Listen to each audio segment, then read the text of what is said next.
Hello students, SSD education free channel में आप सभी का स्वागत है। ये video Maharashtra board 12th science IT students के लिए बनाया गया है। वीडियो आखिर तक देखिए और अगर अच्छा लगे तो लाइक सब्सक्राइब करना मत भूलिएगा।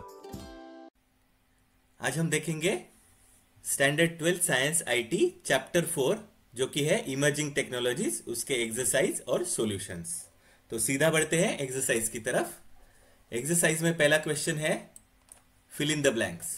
उसमें पहला देखेंगे IoT is referred as, IoT का मतलब क्या है? Yes, internet of things. Second, smart home is the application of dash technology. Smart home क्या है? किस चीज का टेक्नोलॉजी का एप्लीकेशन है? IoT। Third, Amazon is the dash service provider. Amazon कैसा सर्विस प्रोवाइडर है? IaaS, infrastructure as a service, इस तरह का ये प्रोवाइडर है। Next question number 2, match the pair. Left side में ए में 4 दिए हैं और उसके ऑप्शंस बी साइड में स्क्रैम्बल्ड करके दे दिए, तो आपको सही आंसर चूज करना है। तो स्मार्ट सिटी क्या आएगा? स्मार्ट सिटी करेक्ट, डी आएगा इसका आंसर, IoT ये वाला। ठीक है। Amazon वेब सर्वर क्या है? Amazon वेब सर्वर अभी अभी देखा हमने, वो एक क्लाउड कंप्यूटिंग का एप्लीकेशन है, तो सी आएगा उसका आंसर। और पास यानी प्लेटफॉर्म एज अ सर्विस, यहां पे कहां दिया है? बी, तो ये प्लेटफॉर्म एज अ सर्विस आएगा 3 का आंसर। और बचा हुआ जो है SaaS, सास यानी सॉफ्टवेयर एज अ सर्विस, तो इसका आंसर आएगा ए। ठीक है, आगे बढ़ते हैं क्वेश्चन नंबर 3 की तरफ। State whether the given statement is true और फॉल्स। पहला देखेंगे, PaaS provides a platform with tools to test, develop and host applications in the same environment. इसका आंसर क्या आएगा? ट्रू, क्योंकि प्लेटफॉर्म एज अ सर्विस जो है वो टूल्स प्रोवाइड करता है, किस लिए? Test, develop and hosting applications, तो ये सही है। सेकेंड देखेंगे, cloud computing means to store and access data and programs over the internet. Cloud computing का मतलब क्या है कि आपके जो भी एप्लीकेशन है, प्रोग्राम है और डेटा है, वो आपको इंटरनेट के थ्रू स्टोर कर सकते हैं आप दूसरी जगह पे, तो ये भी ट्रू है। नेक्स्ट क्वेश्चन है question number 4, explain the followings. अब यहां पे क्वेश्चन क्या है? Give some applications of IoT, internet of things के एप्लीकेशंस पूछे गए। तो क्या क्या एप्लीकेशंस लिखना है हमें? पहला आएगा स्मार्ट लाइटिंग। स्मार्ट लाइटिंग में illumination of light is controlled on the basis of day light. Sensors वगैरह लगा के अगर दिन से अंधेरा हो रहा है, रात हो रही है, तो अपने आप जल जाएगा लाइट। तो इस तरह के एप्लीकेशंस हम तैयार कर सकते हैं। दूसरा है smart thermostat. It allows users to schedule, monitor and remotely control home temperatures. घर में जो रेफ्रिजरेटर्स है, एयर कंडीशनर्स है, इन सबके टेम्परेचर्स जो है वो हम बाहर कहीं भी बैठ के सेट कर सकते हैं। Third one, smart locks and garage door openers. तो ये पासवर्ड बेस्ड या फिर फेशियल रिकॉग्निशन के थ्रू हम डोर और लॉक्स को कंट्रोल कर सकते हैं। Fourth one, smart security cameras. Smart security camera यानी CCTV कैमरा जो रहते हैं वो क्या करते हैं? स्मार्ट का मतलब क्या है? वो सिर्फ पिक्चर नहीं निकालते या वीडियो नहीं निकालते, वो उस आदमी को भी पहचानते हैं, उसका डेटा उसमें रहता है पहले से कि ये कोई क्रिमिनल है क्या, तो अगर उस हालत में उसको पता चल जाता है तो वो एक रेज अलार्म कर देता है, यानी सिक्योरिटी थ्रेट है करके बता देता है आपको। ठीक है, तो ये भी एक एप्लीकेशन है उसका। और 5वां एप्लीकेशन है smart traffic signals. Traffic signals तो हमने देखे हैं जो कि एक कंट्रोल रूम में बैठ के कंट्रोल किए जाते हैं, और उसके आगे अगर स्मार्ट लिखा जाता है तो सिग्नल कैसे होना चाहिए? स्मार्ट किस तरीके से होगा? To accommodate commutes and holiday traffic. अगर समझो चौरस्ते पे एक साइड में कहीं ज्यादा ट्रैफिक आ रहा है तो उसके सेकेंड्स जो है रुकने के, तो वो थोड़े थोड़े कम कर देगा अपने आप। या फिर कोई हॉलीडे है, पब्लिक हॉलीडे, तो उस दिन ज्यादा ट्रैफिक रहेगी, तो उस हिसाब से वो अकॉर्डिंगली एडजस्ट करेगा। और जो भी ट्रैफिक है वो मूव करने में उसकी मदद होगी। समझ में आया? तो इस तरह से इसका आंसर लिखना है, applications of IoT. Next question है explain in detail about cloud computing. तो क्लाउड कंप्यूटिंग के बारे में अगर पूछा जाता है तो आपको पहले क्या लिखना है, उसका शॉर्ट डिस्क्रिप्शन यानी डेफिनेशन लिखना है। Cloud computing is the on demand availability of computer system without direct active management by the user. एक पॉइंट लिख दिया।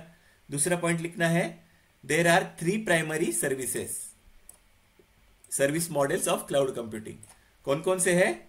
इंफ्रास्ट्रक्चर एज ए सर्विस यानी कि IaaS, फिर है platform as a service PaaS, और सॉफ्टवेयर एज ए सर्विस यानी SaaS। तो एक बार ये मेंशन कर दिए तो हर एक को एक एक नाम देके उसका छोटा छोटा डिस्क्रिप्शन लिखना है। इंफ्रास्ट्रक्चर एज ए सर्विस, और उसका डिस्क्रिप्शन यहाँ पे लिखना है IaaS provides automated and scalable environments that provide a high degree of control and flexibility for the user. ठीक है।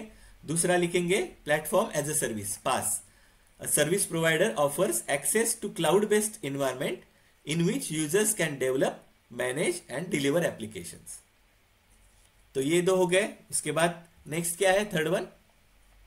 थर्ड है software as a service SaaS, service provider delivers software and applications through the internet और an API यानी application program interface.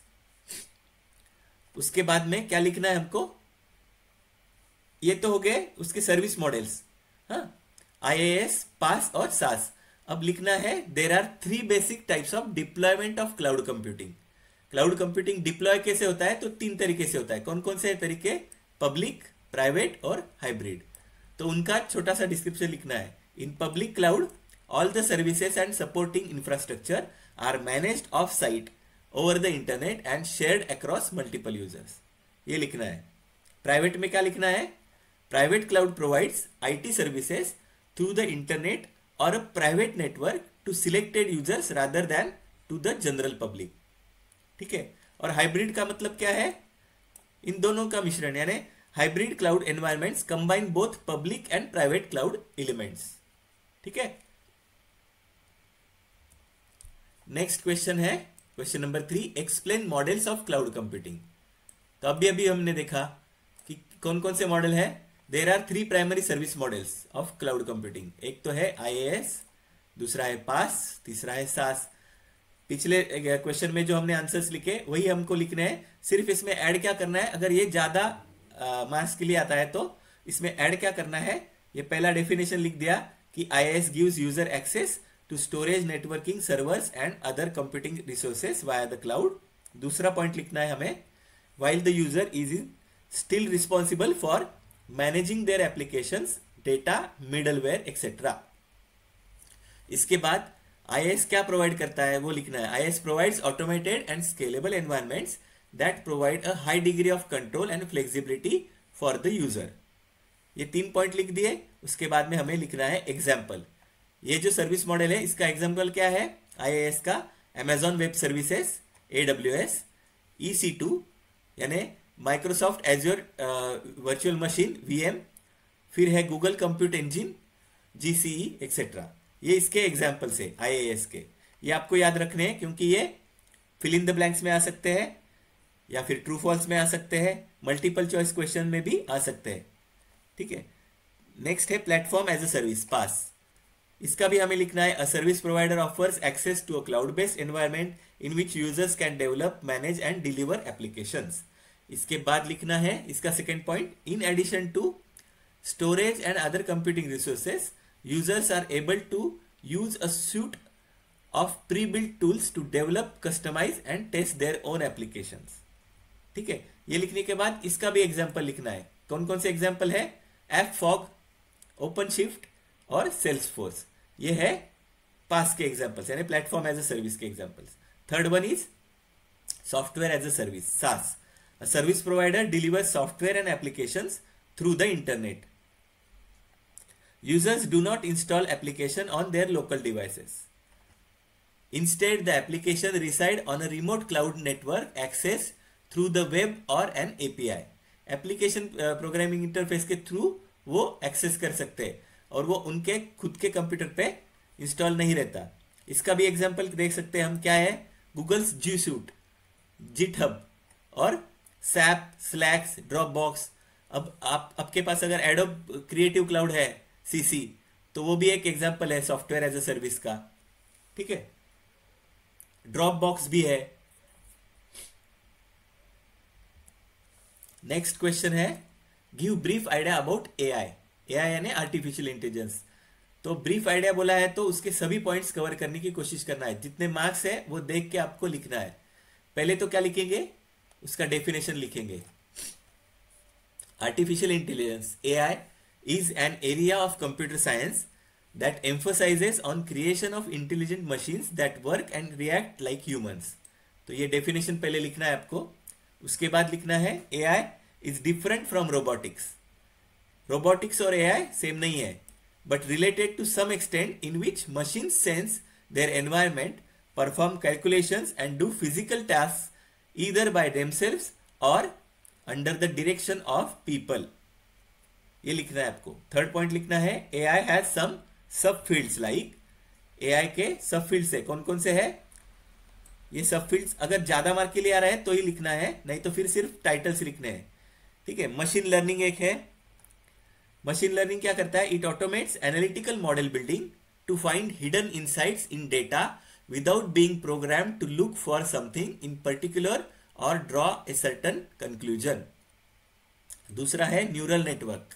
Neural network में क्या करता है, it imitates the brain's array of interconnected neurons and relay information between various units to find connections and derived meaning from the data. C, deep learning, it utilises really big neural networks and a lot of computing power to find complex patterns in the data for applications such as image and speech recognition. D है cognitive computing. क्या करता है D, cognitive computing is about creating a natural human like interaction including using the ability to interpret speech and respond to it. E है computer vision, it employs pattern recognition and deep learning to understand the content of pictures and videos and to enable machines to use real time images to make sense of what's around them. फिर लिखना है natural language. Natural language क्या करता है, it processes the processing it involves analysing and understanding human language and responding to it. ठीक है, तो इतना सब लिखना है उसमें। नेक्स्ट क्वेश्चन है, explain the concept of 5G, fifth generation. तो इसका डेफिनेशन लिखना है कि फिफ्थ जनरेशन है क्या। पहला पॉइंट तो उसमें आएगा, 5G is the fifth generation of cellular network technology. Fifth generation cellular network technology, ये ध्यान में रखना है आपको। सेकेंड पॉइंट लिखना है, fifth generation 5G is the next generation of wireless communication. किस चीज का नेक्स्ट जनरेशन है, तो वायरलेस कम्युनिकेशन का नेक्स्ट जनरेशन है। It is expected to provide internet connection that are multiple times faster than 4G LTE। अब LTE आपको मतलब पता है, लॉन्ग टर्म इवोल्यूशन, इससे भी वो फास्ट रहता है 5G। 5G टेक्नोलॉजी में use a variety of spectrum bands including millimetre wave, जिसे हम MM वेव बोलते हैं, radio spectrum, which can carry very large amount of data at a short distance. छोटे से डिस्टेंस में वो एक large amount of data carry कर सकता है, इसलिए वो ज्यादा फायदेमंद है। फिफ्थ है, ये तो हो गया उसका खासियत क्या है वो बताया। अब ड्रॉबैक लिखेंगे उसका, क्योंकि कंसेप्ट पूरा करना है तो ड्रॉबैक भी लिखना पड़ेगा। The drawback of higher frequencies is that they are more easily obstructed by the walls of buildings. Building के जो वॉल्स रहते हैं या ट्रीज रहता है या फिर फॉलिएज, तो इससे वो अफेक्ट होते हैं and even changes in the weather. तो ये 5G का एक ड्रॉबैक है। The new 5G networks will be able to transmit very large amount of data but only a few blocks at a time। Large data ले जा सकता है लेकिन एक शॉर्ट टाइम के लिए ले जा सकता है। 5G networks are digital cellular networks in which the service area covered by providers is divided into small geographical areas called cells। छोटे छोटे सेल्स में वो डिवाइड होके डेटा कवर करता है उसका। 5G can support up to million devices per square kilometre as compared to 4G। 4G जो है वो उसके कम दायरे में काम करता है, लेकिन 5G मिलियन डिवाइसेस कवर कर सकता है एक स्क्वायर किलोमीटर में। ठीक है, तो ये था चैप्टर नंबर 4 इमर्जिंग टेक्नोलॉजीज का एक्सरसाइज और सॉल्यूशंस।